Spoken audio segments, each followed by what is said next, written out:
he would say this all the time: trust but verify. Trust but verify.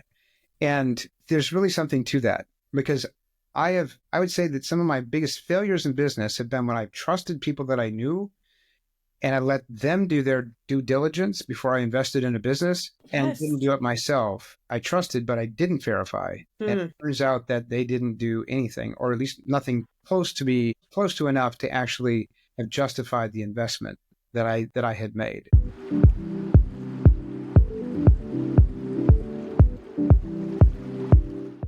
Hey there, welcome to my show. My name is Tiffany Alexander, and this is my podcast, Unveiling Journeys. If you've been hanging out with us, this is the deal. I get to meet some of the coolest people I've ever met in my life, and I've decided to no longer be quiet, and I want to share them with the world. That's what the podcast is all about, and I get to hear their story. So here's the deal. If you know me and you're thinking, oh my gosh, you need to know this cool person, I think you need to know this cool person, let's share all of these amazing people. And that is exactly how I got to meet Aaron, who you get to hang out with today. I said, hey, who else in my life or your life do I need to know? And then we got referred to each other. With that, I'm going to bring him on so that way we can learn about what he's doing right now. It's amazing, incredible stuff, really giving back to so many great people and helping people launch businesses amongst his own businesses. And I'm going to let him go into that. So welcome, Aaron. Thank you for your time today. And tell us a little bit about you and what you're doing. Thanks for having me, Tiffany. Well, yeah, so I've had one heck of a hero's journey, I think, to use a literature term, to get to where I'm at today.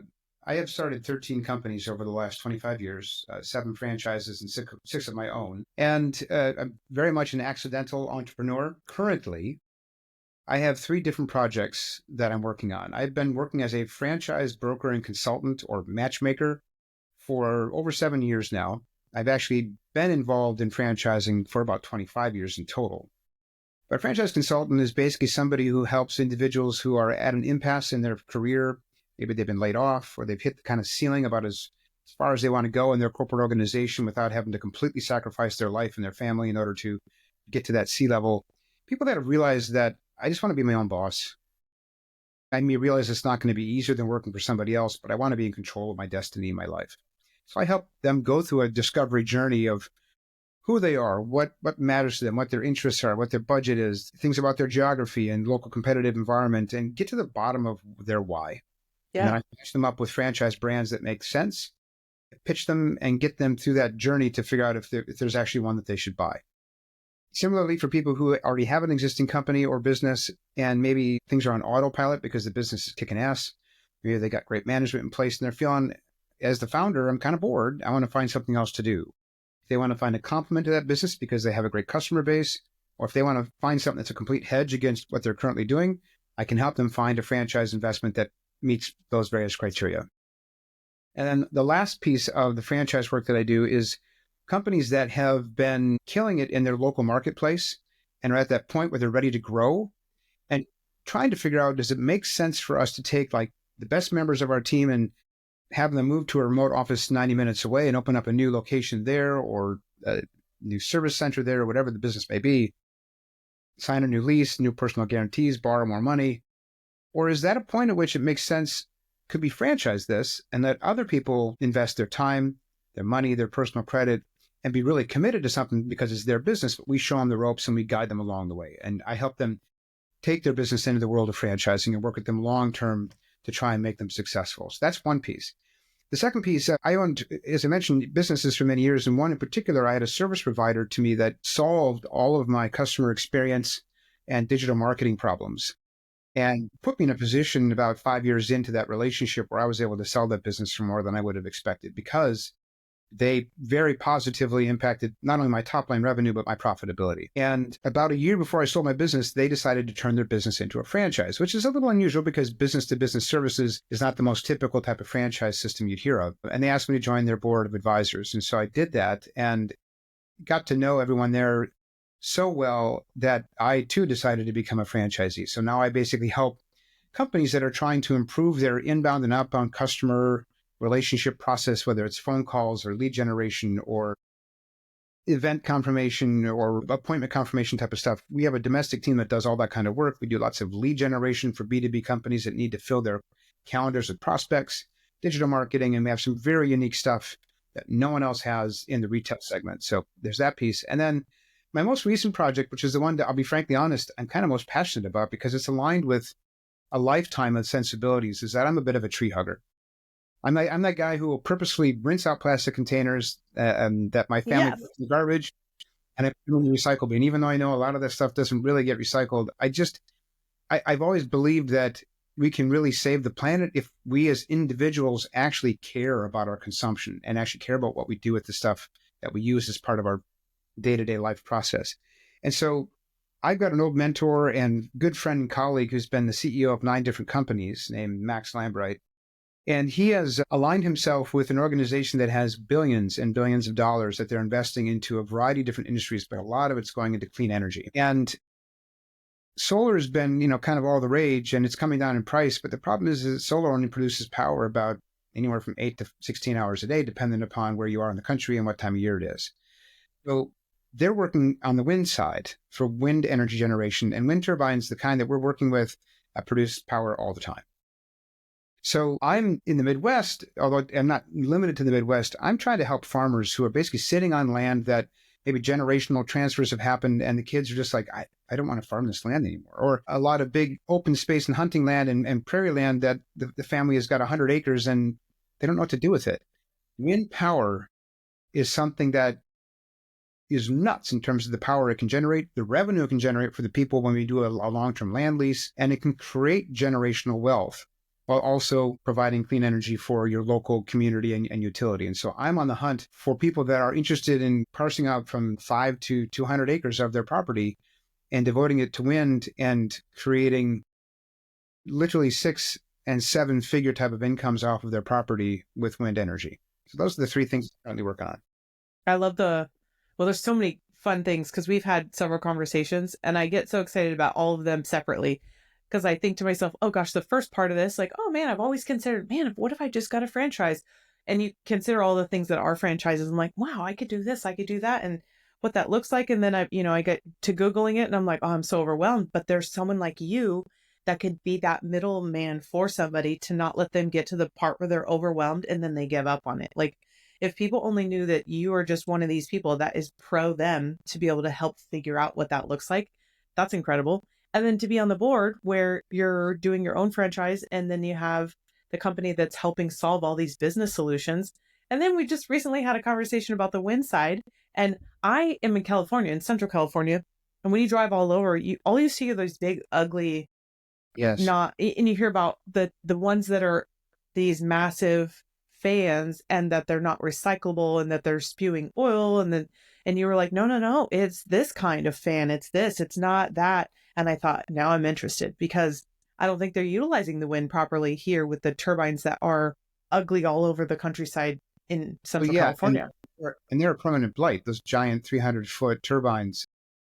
I mean, they have to go an insane amount of feet into the ground, rebar, concrete. I mean, it's literally impossible to remove those foundations when eventually those turbines fail or need to be decommissioned. Yeah, the products that we're working with are 30 feet high. They're 8 by 8. They sit on a 12-foot by 12-foot concrete pad that is never more than 5 feet deep, usually more like 2 or 3. And when the project is done, they can be completely removed and recycled or reutilized, and the land can be returned back to the way it was before we ever started the project. And they move at 2.5 miles an hour, and they can withstand hurricane force winds. So they move all the time. Those giant turbines, you typically don't start until 17 miles an hour, and they have to be started with a gas engine.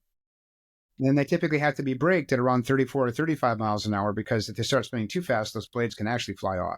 Then you can put one every, I think it's 500 yards. So you basically have like one every acre and a half, whereas we can put as many as 30 of our wind turbines on a single acre. I mean, the amount of megawatts we can produce on a single acre is bonkers in comparison. Yeah, for sure. It's also not a total blight on the land. It's 30 feet high. It doesn't kill any wildlife because these things don't hurt birds, and they're soundless. So it's a nice solution. And frankly, they can even go on the land where some of the giant turbines are because there's more than enough clear space between the turbine blades and these things to still put them there. So that's incredible. It's been very fun because to me, it's a win-win-win for everybody. You get this clean energy. The landowner doesn't have to sell their land, but gets now something that is going to be radically more valuable. I mean, In Wisconsin, where I live, premium farmland is leased for $750 a year per acre. We're able to generate more than 100 times that income, more than 100 times that income per year off of that acre with wind energy. So if you think about that, those unit economics for a farm family, that is like, okay, well, we can maybe sell some of this acreage for building houses if anybody even wants it, but then it's a one-time payment. We're going to pay them that kind of every single year for as long as 30 years if they want a long-term land lease. So to me, I don't know, I love the project because it's one of those things that feels too good to be true. But there is something to be said about being involved in something that actually does good and is a little too good to be true, but it's actually not, because we pay for everything because we got so much funding. I've never been involved in something that has funding that's in the B's of billions. And so for me, it's been very exciting to start getting involved in something like that. The opportunities are endless. That. Whether you're in the mountainside plain ranch lands of Colorado, or you're in the boring dust bowls of Oklahoma, or you've got Iowa cornfields that you're just like, okay, nobody wants more corn. We can do projects. You don't have to do it, with all your land. Just 20 acres will be life-changing. Yeah. Is it best for somebody that reaches out, they have like U.S. land that's available? Yeah, technically, right now we're focusing on the United States. I guess could we do Canada?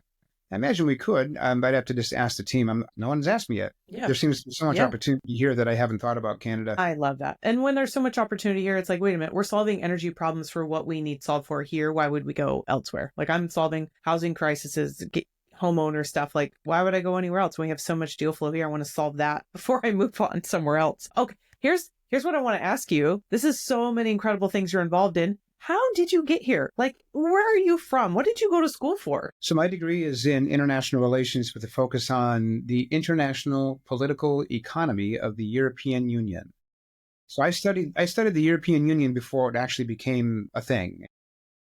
It was a long time in the making, but I graduated from college in 1992. And what I really wanted to be is I wanted to become a diplomat and work in the Foreign Service for the State Department. A little bit, I know just how hard it is, but I got lucky. I did an internship during college here in Wisconsin for the state of Wisconsin's Department of Agriculture and International Trade, because that's where the International Trade Division sits, because we're a big ag state. And I got to do some really cool stuff with hosting groups from Soviet Russia, groups from China, Lithuania, Latvia, and countries like that, and from folks from Africa. And I was kind of like the liaison who helped plan their trips. And then after college, I wrote a letter, because back then there really was hardly even email, and I think I sent it as a fax to the head of the Commercial Services Division, which is like basically the largest commercial services office outside of the United States, in London. And I asked him for an internship and explained my experience, and I got a response. And so I found myself graduated from college, and within a matter of months, I had moved to London and was working directly in the Foreign Service office. And I was the only intern up there because all the other interns didn't have experience. And they were literally in the basement making phone calls, trying to get people to come to like expos that the US was hosting. I worked directly with Foreign Service officers who were trying to connect American businesses with potential partners in the UK, Ireland, and Scotland, and Wales. And it was really, really cool. So that was what I studied. But then I came back, took the Foreign Service exam once, and was like, oh, that was hard. Did not do even remotely well enough to pass to the next phase, and took again and didn't do a whole lot better. And I realized that there's a reason why the Foreign Service and the State Department is filled with people who have basically are legacy Ivy League students. These are people that are well-connected, incredibly well-read and educated. I didn't have much of a chance as a country kid from Wisconsin, but it's where I started, and that's what I studied. Yeah, that is an incredible, I can't even imagine, like, man, this is what you went to school for, what you knew you were going to do. And at what point did you feel like, well, okay, didn't pass this test, I'm going to do that? Like, what did you transition to from leaving that? Well, I should add the reason why I got there. I grew up out in the country of Wisconsin. One of the weird things in now my 54th year on this planet, I would say 80% of the people that I went to high school with still live here. Yeah. People still leave Wisconsin. And a lot of friends I have never left the country. It's just one of those things, for whatever reason, there's a contentment, I suppose, that people have being here. I got the opportunity to be an exchange student in high school twice to Germany, just for a month, but lived with the family. And that was the impetus that got me into wanting to do international trade studies and moving abroad. And my brother actually did the same thing. not long after I did. He moved to Greece, and we traveled together for a while that summer. And just our family had really become kind of an international family, despite being, I mean, my mom and my dad both grew up on farms. I mean, these are not people who you would expect would be traveling the world, but they always took us along on these trips. So that's what we got that. So I came back during the recession of, during the Clinton administration of 93, 94, I think it was. And I couldn't find work. So I ended up getting a job with Sears Roebuck in their national management training program. That is a company that deserves to be out of business. They did not keep up with the times, but they did move me to Seattle, and they moved me to the San Francisco Bay Area, which was pretty awesome. And I ended up getting involved in the pre-internet technology industry in the mid 90s in and around Silicon Valley, San Francisco, and the East Bay, and worked for a couple of different .coms in 99 and 2000. And in 2001, when all these huge investment organizations who've been throwing millions of dollars at kids who hadn't even graduated college but knew how to code and build websites realized that they were never going to get their money back, and that whole world imploded with 5% of those companies actually surviving to this day. Everybody lost their jobs, especially people like me who are in business development. I had just gotten married, just bought a house, and ironically, my wife at the time was getting most of her work through my referrals, people that I was meeting through my business stuff. She was an advertising and design art director. And so, as a first-time mortgage holder and now suddenly unemployed individual, I think I asked my wife, when was the last time you wrote an invoice? She's like, I don't know. I've been so busy. It's been like 3 months. Because I was making enough money. We didn't necessarily have to rely on her income. And so I started writing invoices. And before I knew it, I was calling more people. And 8 months later, we had more clients than we could handle and found ourselves leasing a space. We ended up growing that agency to being one of the fastest growing companies in the San Francisco Bay Area 3 years in a row. Now we were the smallest one on that list, but our growth trajectory was ridiculous. I mean, 1,000+% type stuff. But we also became a victim of our growth. We grew too fast, took on too much payroll. And then when the economy tanked in 2007, 2008 because of the banking crisis, we were really focused on luxury goods, luxury experiences, luxury real estate. And of course, spending on that kind of stuff came to a halt. So our agency kind of collapsed as a result of that. And we got into our first franchise at that point too. We had an all natural bath and body products retail store and day spa that we owned in Alameda, California. That was very fun. And actually that did very well, but that became a victim of the agency collapse. Yeah. People were spending less money because they were like, wait, I have an adjustable rate mortgage. Yeah.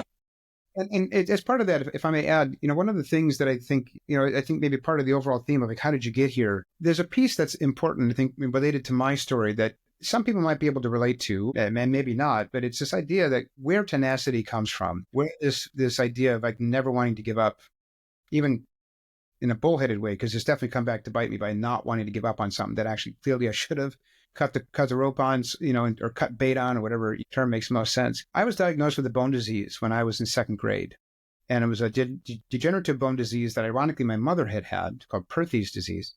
And it's basically where, in my case, the round part of the ball of my hip socket, basically its blood supply got cut off because of some viral infection, and it broke into multiple pieces. And there was really no way to repair it because I'm too young. You can't do a hip replacement. And back then, hip replacements were still kind of rudimentary because this is like 1977. And so I ended up spending 3 years on crutches, and formative years, second, third, fourth, and got off of them in fifth grade. I went to a country school, and so I'm hanging out with really tough farm kids, and I got taunted pretty relentlessly. They would steal my crutches. I had to hop around because I couldn't put weight in my leg. That ended after about a couple of years when I began to realize that crutches can be great weapons. So lots of people paid the price with their shins. Wing nuts. Turns out wing nuts on crutches really hurt when you hit somebody in the shins, and they started leaving me alone after that. I ended up having a bone tumor when I was 12 in the same leg, but unrelated. Had surgery on that. So another year of restrictions. And then it came back when I was 20 in college. And what I was ever told is that they weren't sure they were going to ever be able to actually save my leg during these first two experiences. Thankfully, my parents never told me because I probably would have freaked out. But that stuff, that experience built in me this whole like, don't give up. You are tough. You can do this kind of stuff. And that has been a really great piece time's not necessarily always great as an entrepreneur, because I've had 13 companies that I have owned and operated over the last 25 years. And there's a reason, because not all of them work. Yeah. But I pushed through, and I've made some successful by kind of sheer will, hard work, not necessarily the story of like working 120 hours a week. No, I've never done crazy stuff like that. But trying to think outside of the box, trying to be problem solver, asking for help, which is something that, man, most entrepreneurs are not good at doing. Right. For help. And so, but that's ultimately how I got there, was because of all those experiences. Growing up taught me to be tough, taught me to not be afraid. Mm-hmm. I brought it up before we started recording that I feel like my life has been nothing but a series of forks in the road. And I think I've almost always chose the most difficult fork. Not necessarily intentionally, but just I've never taken the easy route. Yeah. Yeah. So what were some of the things that like kept pressing you forward? Like, was there like a why? Like, man, why is this so important to me? Other than just like not failing, right? Yeah, it's definitely the I'm not going to fail. I don't want to fail. I don't want to be thought of as a failure. There's certainly that. There's the process of building. It's really can generate a lot of pride. And some people say, oh, that's all ego. I don't know. For me, I don't see it that way. I mean, yeah, of course, there's some ego that goes along with being an entrepreneur and trying to create or run a successful company. But the ability to look back at what you've done and what you've built and employing people, and that the people like working for you, they tell you that you're a great boss. I've been told that a lot throughout my career. And to me, that's why that's worth it. It's just the idea that you've created a culture where people feel valued, and you're able to pay them a living wage, and you're doing something that people want and need. That's usually been my primary driving force. Yeah, one of the things that I also learned, getting back to that idea of tenacity and not giving up, and this is, I think, a thing that a lot of entrepreneurs don't really think about, certainly don't respect about themselves, their own bodies, is that you will break, and break in ways that you wouldn't have necessarily expected. So in 2006-07, my wife and I at the time had these two businesses together, but we were getting divorced because we just found that we were better friends and not even that great of business partners, but it just didn't make sense to stay married. And the economy was collapsing. We were losing money hand over fist, and I got really stressed out, and I ended up having a heart attack at 36. And I don't have heart disease. I'm not overweight. I was exercising, probably drinking a bit more than I should. But I had what's called Takotsubo syndrome, or more commonly called broken heart syndrome. Wow. And I spent 5 days in the hospital. The doctors couldn't really quite figure out what the heck was wrong with me because I didn't have all the traditional issues. But I almost died. And in fact, I knew somebody who was the primary financier and benefactor of one of our clients who had a bunch of restaurants in wine country, and he died of the same thing, walking out to his car about 6 months later. And so why does that matter? Balance. Most entrepreneurs don't understand balance. They don't respect balance. They don't understand and respect making time for their family, because this can become an obsession. It's almost like an addiction, I think, in some ways, for some people, trying to build and create a successful company. And you'll sacrifice, put in time, put in hours, put in money. And, back then, I finally realized you got to start asking yourself, why? Why are you doing this so hard? Why are you putting in so much time and effort? You're killing yourself. And ironically or unironically, I found myself back in that same spot in the last 2 years, 20 years later, or 18 years later. And I'm going through some very complicated times at the moment, just because of the way things have gone with a couple of business investments. I successfully sold a company, and we've had a child that's been struggling with brain cancer. And I took that money and invested it in 4 other companies that were supposed to be more passive. And I hired people to run the companies. And of the 4 things I invested in, only 1 actually went positively. And so it's been intensely stressful. I find myself on the cusp of getting divorced again, unintentionally, because I have been, in many regards, quite absent. I've been too focused on trying to save what I created, self-inflicted wounds.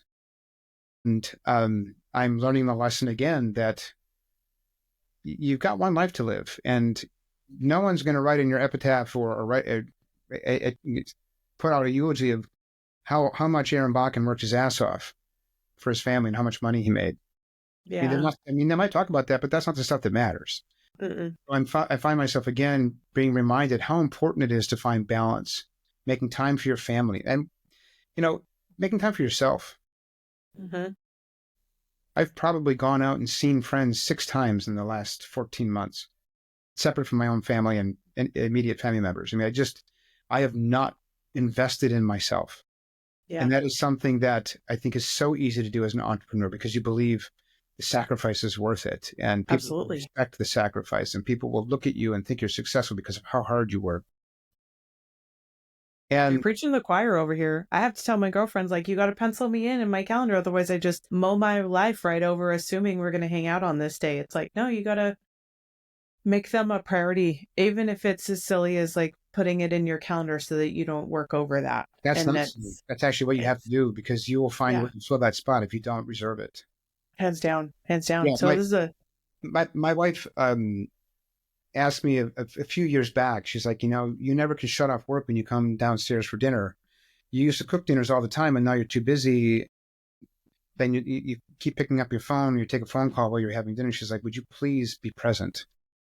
yeah, By the time I finally listened and started blocking off my calendar and actually being present, everyone else in the family had stopped. And so now I'm the guy who's sitting at the table without my device, and everyone else has their devices because they're so used to me doing it. yeah, yeah. And so, it's part of how I am where I am. And, again, self-inflicted wounds. But all the things that I have learned in my 25 years of owning companies and doing things right and doing things wrong is you got to have balance and you got to make time for your friends and family. You got to make them feel like they're a priority too. It's so easy not to because you believe I'm providing, I'm building an empire, I'm going to be successful, and I'm going to give us this great lifestyle. Well, it doesn't matter if you're not there to be part of it. Or it doesn't matter if you're there, but you're not part of it because you're always checked out, taking that phone call at 9 o'clock at night from that asshole client who can't ever find any boundaries, right? So I know, I know.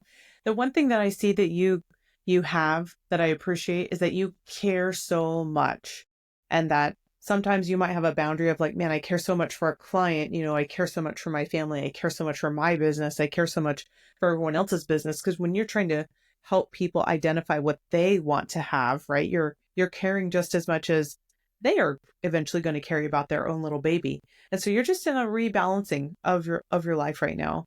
And I think everybody feels that so important. Like, we appreciate like the people that are listening. Oh my gosh, you care so much. If anybody was to say, oh my gosh, I want to get to know you because I know that you would help me find the right fit as to what it is that I want to do, whether it's like a service that their company could use your business as services that you provide with company that you represent, or somebody's like, oh my gosh, I didn't know such a thing as a franchise consultant existed. How do I even find you? It's like, you have found the right person that cares so deeply for where it is the direction that you want to go, and to be able to reach out and connect, you've found the right person. It just is what it is. That's why some of the most incredible people I've met, they're the first ones I'm like, hey, you come on my podcast. I want to introduce the world to you and make sure everybody friends you. And by all means, everybody, if you are listening to this, friend me, connect with me on LinkedIn. You're going to friend Aaron on LinkedIn. And what is the website that I would have everybody go to so that way they can check out all the stuff that you've got going on? Well, the best one is franchiseinvestmentadvisor.com. Or Perfect. I if love that's that. complicated, you can just do my name, aaronbakken.com, aaronbakken.com. That's my franchise related piece. And through there, you can reach me and talk to me about all the B2B business services stuff that I'm involved in, as well as the wind energy project that I'm very excited about. So that's probably the best way to reach me. One of the things I Yeah. wanted to say is there's been an interesting shift in the world of franchise consultants. When I first started this 7 years ago, and before that, I'd been an in-house franchise developer and all throughout that time, a franchise owner. It used to be that the only people who did franchise consulting were people like me that had a lot of franchise experience, either the corporate side, owning, or even being a franchisor. It suddenly started to become like a real estate agent stuff where anybody and their brother can do it because it's even easier because you don't need to have a certification to even be a franchise consultant. So there's a lot of hacks that are out there these days who are just buying lists and cold calling like crazy, cold emailing and getting prospects, but they don't understand anything about how to own, operate, and run a business. And more importantly, what kind of lifestyle shift and changes you're going to experience as a business owner. Because I hate to tell you, it's not going to be easier than working for somebody else. Never. No, not you're stepping into someone else's rules they've invented, and all of their systems. And franchise really isn't, depending on which one you're getting into, you kind of need to step into it yourself. It's not usually 100% like, yeah, just go for it and type of thing. But Right. what are some of the most important one-liners that you've carried yourself through or that you love to share with people? Well, if you always do what you've always done, you'll always get what you've always got. To me, is you have to continuously be prepared to evolve. The definition of insanity is doing the same thing over and over again and expecting different results. It's the same general kind of adage. I happen to be maybe a bit of a bright, shiny object kind of guy. I'm like, oh, look at that.